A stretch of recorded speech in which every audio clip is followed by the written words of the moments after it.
All right, here we go. This is the topic 6 graphing part B study guide. For the word problems, you're going to be looking at your own study guide because I won't be able to type out all the problems. So here we go. We're going to start with number 1. Number 1, we want to write down the important information as we're reading through it. We have two types of gift cards. We have $10 cards, and we also have $15 cards. And it says we have spent on the two cards combined $120. Well, what that means is if we want to figure out how much money we spent on the different cards, for every $10 card, which I'm going to make X, I would do 10 times those cards. And for all the $15 cards, which I'm going to make Y, I would do 15 times those cards. If I add the two amounts of money together, it should give me my total bill, which was $120. So that's the first part. Now B, the second part, is the graphing part. Remember, we are now in standard form. And when we're in standard form, we like to do the intercepts. So for an x-intercept, we know that the y is a 0, which means this goes in, a 0 goes in for y, and now we can solve for x, which in this case our x would be a 12. Then when we want to find a y-intercept, that's when we turn the x into a 0. So this x would become a 0, which means this all disappears. So now you can solve for y. So we do 120 divided by 15, which gives us an 8. Now for the graphing part, we would put a point at 12 on the x line, point at 8 on the y line, and we would connect the dots. So we have our line. Notice that we don't have any arrows, because if I were to put arrows, I'm measuring cards. And these are my $10 cards.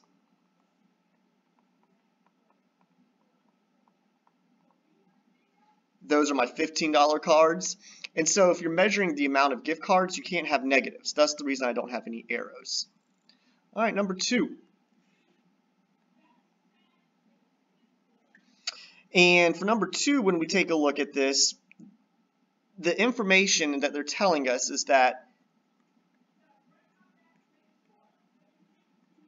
3 months, there are 18 copies sold of an album. And at 5 months, there are 30 copies sold. So this is different from the first one because they're giving us more information, and they're actually giving us the data points from a graph. So what we want to do is actually write these data points as coordinates. So 3, 18.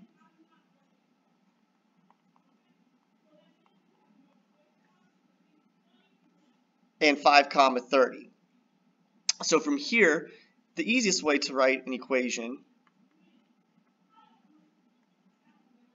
is in point-slope form, which is y minus y1 equals m x minus x1. So we need the slope. Again, from last chapter, slope is the numbers changing. Y is an x, that's a plus 12. This is a plus 2. Remember, our y change goes on the top, so we have 12 over 2, which is equal to a 6. Now we have minus signs in our point-slope formula, which means we use the opposite of our numbers. So I see an 18 for the y, so I use a minus 18.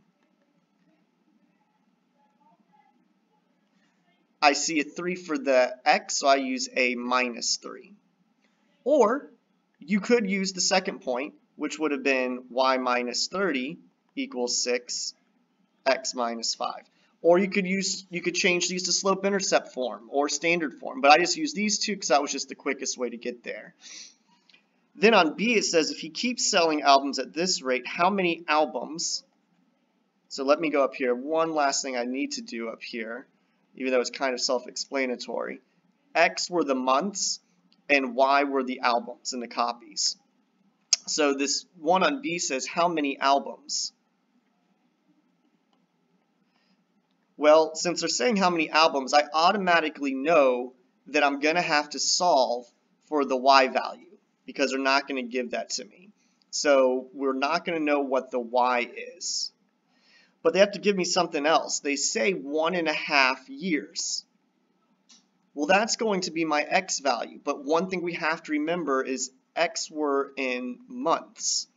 So I don't put 1.5 in for x, I actually put 18 months in for x. So let's go back to our equation where we have y minus 18 equals 6, x minus 3.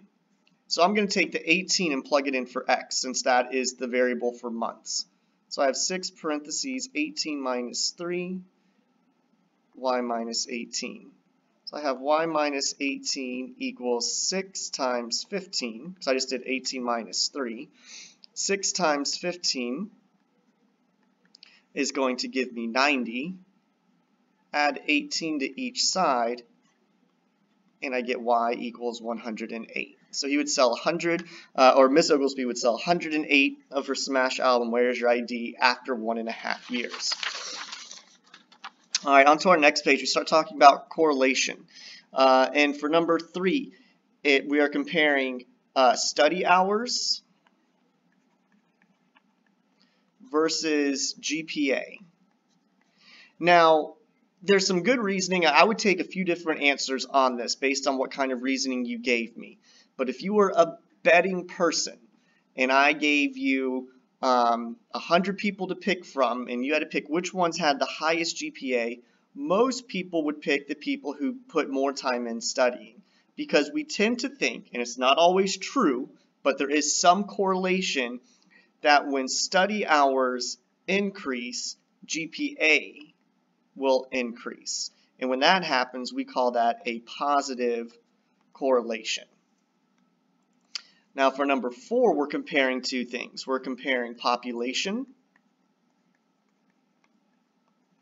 versus letters in a city. So what we would do here is we ask ourselves, so if population increases, is that caused by the letters in a city being more, or is it caused by letters in a city being less? Well, that doesn't make any sense. There is no relationship here. There is no relationship or no correlation. You can't predict based on giving more letters in a city's name means more people in the city, or vice versa. So there's no correlation. Number 5 wants a negative correlation. So I just did a first quadrant graph. We just have our dots falling down. It's like a negative slope, but it's a scatter plot, so they don't fall in a completely straight line. But we see a general trend of points falling from left to right. Number 6, it has all this data, and they ask what kind of correlation. The student thinks it's negative, but they're asking, is there an error? So one way to do this is just to actually sketch out the points. They don't have to be perfect, but just an idea of them.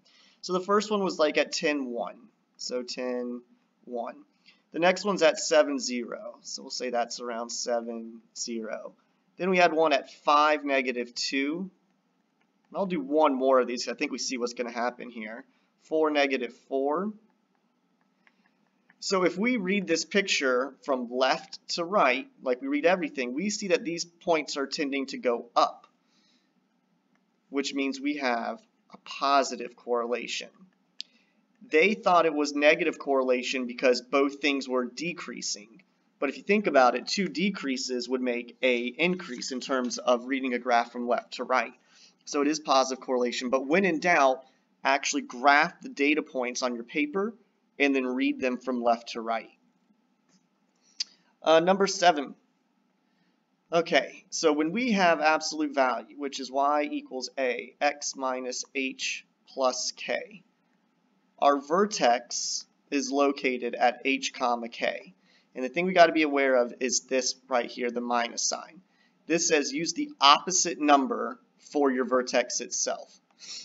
So if we take a basic one, y equals absolute value x. Well, since there's no numbers there, the vertex would really be 0, 0. So if we want, on number 7, our vertex to be 4 units up from this, that means it would be at 0, 4. Which means the y value needs to turn to 4. Well, the one that's in charge of the y is your k. So you go to your equation, and for the k spot, you put in a plus 4. And that's your answer to number 7. Number 8's a little bit different. They don't want the vertex to go up or down. They just want it to go 3 to the left. So if this goes 3 left, that would put you at -3, comma, 0. So the k value didn't change, 0 and 0. But the h value did. It went from a 0 to a -3. So we need to go to our h value and change it. But here's where you got to be careful. This is a -3, but in the formula we're supposed to use the opposite. So we do x plus 3.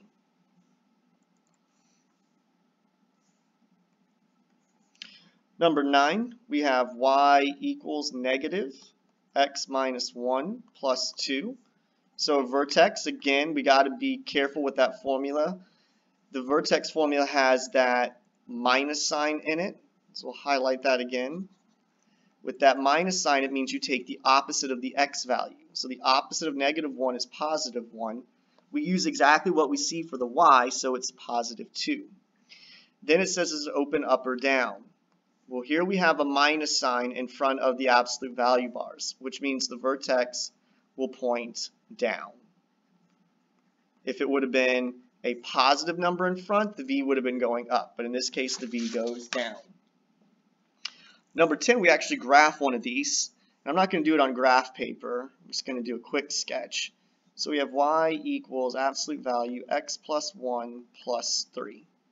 So the first thing we do is get that vertex. So the x is a 1, so we use the opposite. So -1, our y is a 3. So we go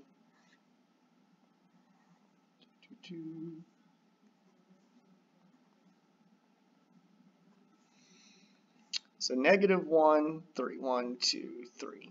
So here's my -1, 3. Now I know it's got to be a v, but I can't just put a random point wherever I want to make a v. I've actually got to get an actual data point. So what we do anytime, and this is anywhere, anytime that you're graphing, you want more points, plug in numbers for x. So I'm going to plug in a 0. So I'm going to say x is equal to 0. So that means y is equal to absolute value 0 plus 1 plus 3. So that's y equals the absolute value of 1 plus 3, which gives me y equals 1 plus 3, which is y equals 4. So when the x was 0, the y was 4. That means that's the coordinates 0, 4. So I put a point here at 0, 4. Now here's the great thing about absolute value. We now have the right-hand side of the v. Well, to get the left-hand side, I don't have to do a lot of work because absolute value are symmetrical. So what we do is we can just do some counting. This point is 1 away from the midline, or what we call the axis of symmetry. So therefore, there has to be another point 1 to the left of it. And now, let me see if I can make that a little better. Nope, it is not cooperating. Now we've got our graph. Alright, number 11. We are graphing 4x minus 2y is less than -8. Again, we are in standard form. So in standard form, we're going to go for those intercepts. So for the x-intercept, that's when the y goes away. So we divide by 4 and we get -2. For our y-intercept, that's when our x goes away. We divide by -2 and we get 4. So I'm going to do a quick sketch over here. Y-intercept at 4, 2, 3, 4. X-intercept at -2. Now we do the new stuff. That's all old from last chapter. But now, because we have an inequality, we do something different. That inequality would use open circles, which means when we make the line, I leave the line open in spaces. The other thing with inequalities is that there's always shading. You always either shade to the left or to the right of the circle, or we could say above or beneath. So we need to figure out where to shade. So we just guess. So I'm going to guess that we shade this side. And the way I'm going to test that is I'm going to pick a point from this side. I'm going to pick 0, 0. If I've guessed correctly, that means 0, 0 is an answer. which means it should work in the problem. So let's check it out. So 0, 0 is my guess, so I plug 0 in for x, 0 in for y, and I get 0 is less than negative 8. Well, that does not work. That is a false statement. So I have guessed the wrong side. So if I guessed the wrong side, that means the correct side was above it, which means that's where we highlight and shade, because all of these points in here are the ones that are really the true answers, not the ones underneath it. Number 12, you're going to have to read this one again. Again, we have a word problem, and we are selling hot dogs for $1 and chicken for $2. So we're trying to make some money. So to figure out our money, I would multiply my hot dogs, which I'm going to say are x, by 1. And then my chicken, which I'm going to say is y, I'd multiply that by 2. And then I can add the money from both of them, and I'm comparing it to the number 10. But it said in the word problem, it says you want to make at least $10. So you're okay with 10 or more than 10, because this is your money. This was your goal number. So you want your money to be bigger than your goal. So again, now we do the graphing. We're in standard form. So our x-intercept when the y goes away would be at 10. Our y-intercept is when that x goes away, so that would put us at 5. So I'm going to graph and say that x at 10 is here, y is 5 is here. This arrow denotes a closed circle, so my line is going to be closed. Now we have to determine the shading. We have to pick a side. It's either above or beneath. I'm going to guess beneath. And instead of picking 0, 0 this time, I'm going to pick another random point in here, just to show you it works for anything. I'm going to pick the point 3, 2. So if I do that, the 3 is the x, so that's 1 times 3. The y is the 2, plus 2 times 2 is bigger than or equal to 10. So that's 3 plus 4 is bigger than or equal to 10. 7 is bigger than or equal to 10. That is false. So again, I have picked the wrong side, which is okay, because now I just know that the side that should get shaded should be the section above it. So I shade the section above. On to number 13. We have y is greater than or equal to 2/3 x minus 4. So this time we're back to slope-intercept form. So my y-intercept is at -4. So I put a point down at -4. My slope is 2/3. So I need to go up 2 and then over 3, which puts me at 3, -2. Now I look at the arrow. This would have been a closed circle. So therefore I'm using a closed line. Now I have to guess a side. I'm going to guess that it's this side. And I'm going to use the point on this side of 0, 0 to check my guess. So I'm testing out 0, 0. So 0 is bigger than 2/3 times 0 minus 4, which gives me 0 is bigger than or equal to -4, which is true. So this time I picked the side that had the true points in it. They actually work in my problem. So if I'm on the correct side this time, that's the side that I actually end up shading. So we shade everything above. Alright, on to number 14. On to 14, this one gave people some difficulty today. You have two equations. You have f of x, and then the little bars here. We've got x squared minus 5, and that's for when x is less than 3. And then we also have 2x plus 5 for x is greater than 3. And they want us to find f of -4. Now -4, that is your x value. Well, you have two equations up here. You have x squared minus 5, and you have 2x plus 5. But now we have to look at them and see which one do we use, or do we use both of them? Well, for x squared minus 5, you can only use it when your x value is smaller than 3. So we look at our x value, -4. -4 is smaller than 3, so I can use this equation. So I go -4 squared minus 5, which is 16 minus 5, which is 11. So I'm able to use it in the first one. Now I need to see, could I use the second one? So the second one, we're allowed to use this equation when our x value is bigger than 3. Well, our x value is -4. -4 is not bigger than 3. So therefore, we cannot use the second equation for this problem. It's just like if we talked about in class, if you have two soda machines in front of you, one is from Spain and one is from America, and you have American money, you are not going to put that money into the soda machine from Spain because it won't work. It only works in the American one. This -4 is like your money. The first machine only takes money smaller than 3. The second machine only takes money bigger than 3. So you have to plug it into the correct machine. For 15, these are all the exact same rules that we use with absolute value. So I'm going to put all of them down. So this +3 makes us go 3 left. -10 is 10 down. And then our negative f of x is reflect over x axis.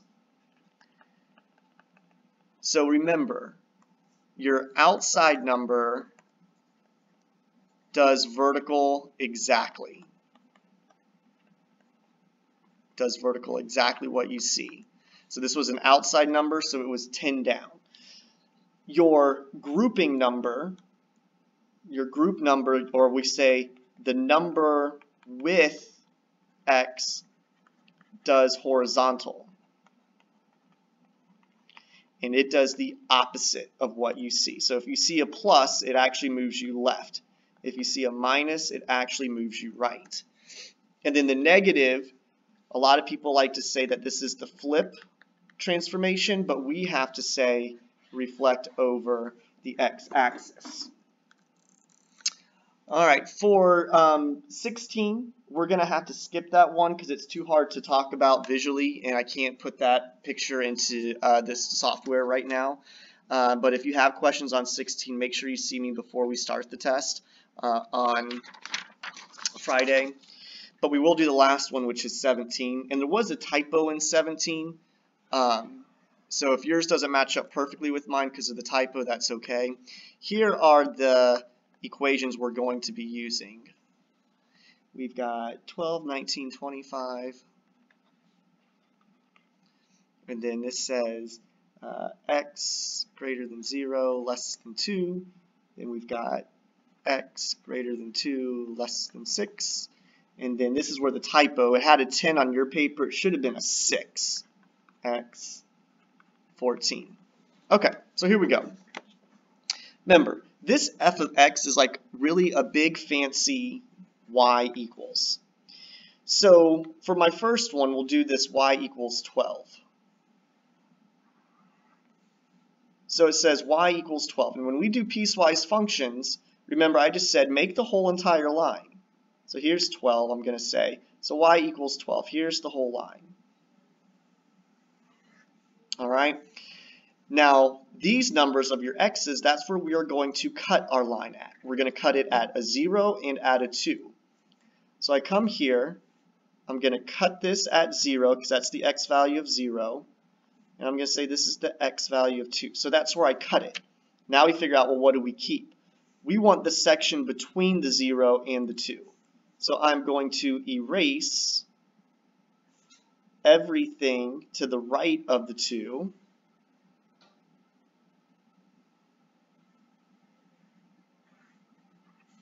And then everything to the left of the 2.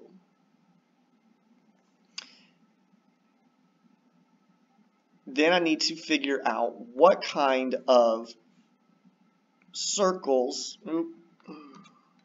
I'm just going to leave those squigglies there, figure out what kind of circles to use.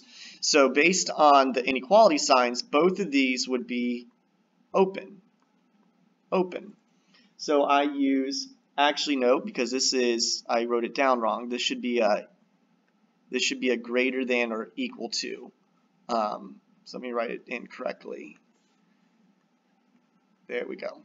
So this actually would be a closed. So open at 0, so open and then closed at the 2.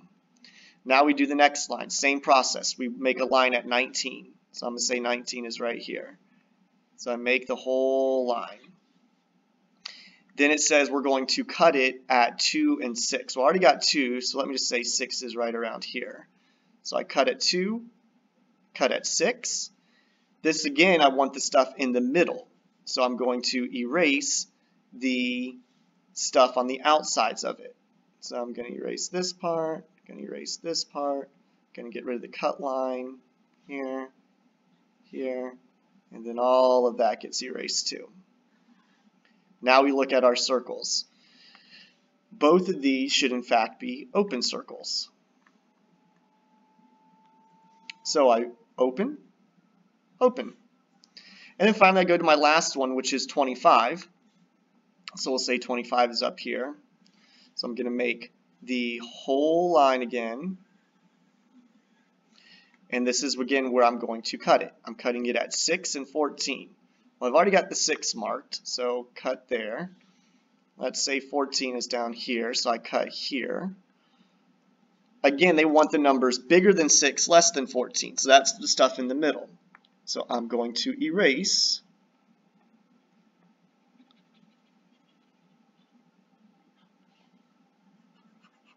the outside parts, because that's piecewise graphing. You graph the whole thing and then you cut and get rid of what they don't want. We look at this. This is a closed, and this is closed. So therefore, close it up, and that finishes it. I hope this video was helpful, and make sure you see me before Friday if you need any more help.